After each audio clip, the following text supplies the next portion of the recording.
খাদ্যরসিক বাঙালির রসনায় পিঠে পুলির জন্য একটা আলাদাই জায়গা থাকে।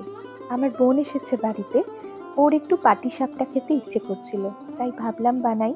যদিও আমি এইসব ব্যাপারে খুব পটু নই। প্রথমে চাল গুঁড়ি নিলাম, তারপর বাইন্ডার হিসেবে ময়দার বদলে নিলাম একটু আটা, অল্প একটু নুন আর একটু খেজুর গুড়, সঙ্গে দিলাম দুধ। এরপর একটা ব্যাটার তৈরি করলাম। ব্যাটারটা আর একটু ঠিক হলে ভালো হতো।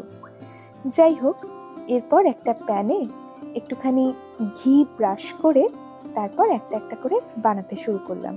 বাড়িতে তো কিছুই ছিল না ক্ষীর বা নারকেলের পুর, কিন্তু রাবড়ি ছিল। ভাবলাম রাবড়িটা দিয়েই বানাই, কিন্তু ওই রাবড়িটা ব্যবহার করার সিদ্ধান্তটা একদম ঠিক ছিল না। রাবড়ি যেহেতু একটু জলীয় অংশ থাকে, তাই জন্য নরম হয়ে গিয়ে পাটিসাপটাগুলো ভেঙে যাচ্ছিল। যাকে ইচ্ছে তো পূরণ হলো।